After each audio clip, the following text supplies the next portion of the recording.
ಪ್ರತಿದಿನ ಮಲಗುವ ಮುನ್ನ ಶ್ರೀಕೃಷ್ಣನ ಈ ಮಾತುಗಳನ್ನು ಕೇಳಿದ್ರೆ ನಿಮ್ಮ ಜೀವನವೇ ಬದಲಾಗುತ್ತದೆ. ಇನ್ಸ್ಪೈರಿಂಗ್ ವರ್ಲ್ಡ್ ಚಾನೆಲ್ಗೆ ಸ್ವಾಗತ. ಅತ್ಯದ್ಭುತ ಅನುಭವಕ್ಕೆ ದಯವಿಟ್ಟು ಇಯರ್ಫೋನ್ ಬಳಸಿ. ನಿನ್ನ ಭಾಗ್ಯದಲ್ಲಿ ಏನಿದೆಯೋ ಅದು ನಿನ್ನ ಪಾಲಿಗೆ ಸಿಕ್ಕೇ ಸಿಗುತ್ತದೆ.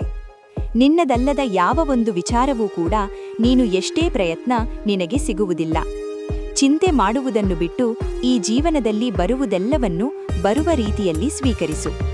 ಮನುಷ್ಯರು ತಾನು ಮಾಡಿರುವ ಕರ್ಮದ ಫಲವನ್ನು ಈ ಜನ್ಮದಲ್ಲಿ ಅಥವಾ ಮುಂದಿನ ಜನ್ಮದಲ್ಲಿ ಅನುಭವಿಸುವುದು ಶತಸಿದ್ಧ ಎನ್ನುವ ಜ್ಞಾನವನ್ನು ಯಾವಾಗ ಅರ್ಥ ಮಾಡಿಕೊಳ್ಳುತ್ತಾರೋ ಆಗ ಈ ಪ್ರಪಂಚ ಬದಲಾವಣೆಯ ದಾರಿಯಲ್ಲಿ ಸಾಗುತ್ತದೆ. ಹಿಂದಿರುಗಿ ಚರಿತ್ರೆಯನ್ನು ನೋಡಿದರೆ ಅದರಲ್ಲಿ ಗೆದ್ದವರಿಗೆ ಗೆಲುವಿನ ಸ್ಥಾನವಿದೆ, ಸೋತವರಿಗೆ ಇಂತಹ ವೀರನ ಜೊತೆ ಯುದ್ಧ ಮಾಡಿ ಸೋತ ಎನ್ನುವ ಸ್ಥಾನವಿರುತ್ತದೆ. ಆದರೆ ನಿಂತು ನೋಡುವವರಿಗೆ, ಟೀಕೆ ಮಾಡಿ ನಗುವವರಿಗೆ ಚರಿತ್ರೆಯಲ್ಲಿ ಯಾವುದೇ ಸ್ಥಾನವಿಲ್ಲ. ಸಿಟ್ಟಿನಲ್ಲಿ ಮಾತನಾಡಿದರೆ ನಮ್ಮ ಗುಣವನ್ನು ಕಳೆದುಕೊಳ್ಳುತ್ತೇವೆ. ಅದಕ್ಕಿಂತ ಹೆಚ್ಚಾಗಿ ಮಾತನಾಡುವುದರಿಂದ ಶಾಂತಿಯನ್ನು ಕಳೆದುಕೊಳ್ಳುತ್ತೇವೆ. ಅನಗತ್ಯವಾಗಿ ಮಾತನಾಡುವುದರಿಂದ ಕೆಲಸ ಕಳೆದುಕೊಳ್ಳುತ್ತೇವೆ. ಅಹಂಕಾರದಿಂದ ಮಾತನಾಡಿದರೆ ಇರುವ ಪ್ರೀತಿಯನ್ನು ಕಳೆದುಕೊಳ್ಳುತ್ತೇವೆ. ಸುಳ್ಳು ಮಾತನಾಡಿದಾಗ ಹೆಸರನ್ನು ಕಳೆದುಕೊಳ್ಳುತ್ತೇವೆ. ವೇಗವಾಗಿ ಮಾತನಾಡಿದಾಗ ಅರ್ಥವನ್ನು ಕಳೆದುಕೊಳ್ಳುತ್ತೇವೆ. ಆದರೆ ಪ್ರೀತಿಯಿಂದ ಮಾತನಾಡಿದರೆ ನೀವು ಎಲ್ಲವನ್ನೂ ಗಳಿಸಿಕೊಳ್ಳುತ್ತೀರಿ. ನೀವು ಮಾಡುವ ಕೆಲಸದ ಮೇಲೆ ನಿಷ್ಠೆ, ಗೌರವ ಇರಲಿ. ಅದರಿಂದ ಯಾವುದೇ ಪ್ರತಿಫಲವನ್ನು ಎದುರು ನೋಡಬೇಡಿ.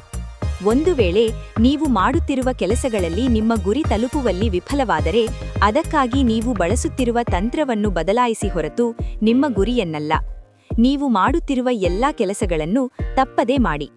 ಆದರೆ ಅವುಗಳನ್ನು ದುರಾಸೆಯಿಂದ, ಅಸೂಯೆಯಿಂದ, ಕಾಮದಿಂದ, ಅಹಂಕಾರದಿಂದ ಮಾಡಬೇಡಿ.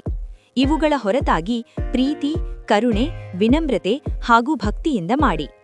ಜೀವನದಲ್ಲಿ ನಡೆಯುವುದೆಲ್ಲವೂ ಒಳ್ಳೆಯದಕ್ಕಾಗಿಯೇ ನಡೆಯುತ್ತದೆ. ಪ್ರಸ್ತುತ ನಿಮ್ಮ ಜೀವನದಲ್ಲಿ ಏನು ನಡೆಯುತ್ತಿದೆಯೋ ಅದೆಲ್ಲವೂ ಸಹ ಉತ್ತಮವಾದ ಕಾರಣಕ್ಕೆ ನಡೆಯುತ್ತಿದೆ. ಮುಂದಿನ ಸಮಯದಲ್ಲಿ ನಡೆಯುವುದೂ ಸಹ ಒಳ್ಳೆಯದಕ್ಕಾಗಿ ನಡೆಯುತ್ತದೆ. ಭವಿಷ್ಯದ ಬಗ್ಗೆ ಚಿಂತೆ ಮಾಡಬೇಡಿ. ವರ್ತಮಾನಕ್ಕಾಗಿ ಜೀವಿಸಿ.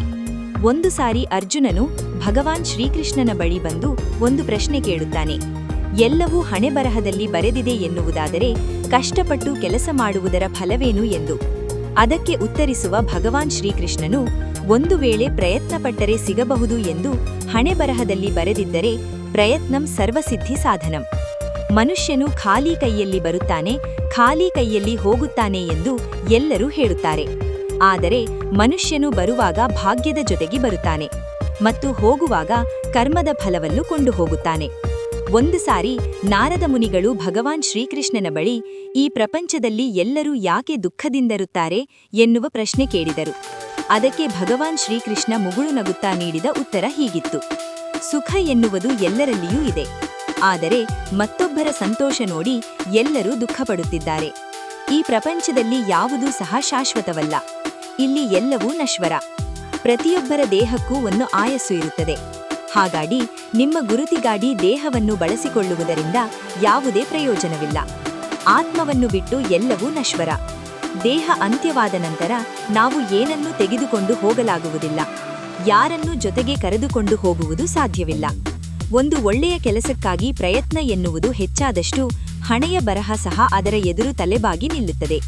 ಇದು ನಿಶ್ಚಿತವಾದದ್ದು. ನೆಮ್ಮದಿ ಎನ್ನುವುದು ಹಣ ಅಥವಾ ವಸ್ತುಗಳಲ್ಲಿ ಇರುವುದಿಲ್ಲ.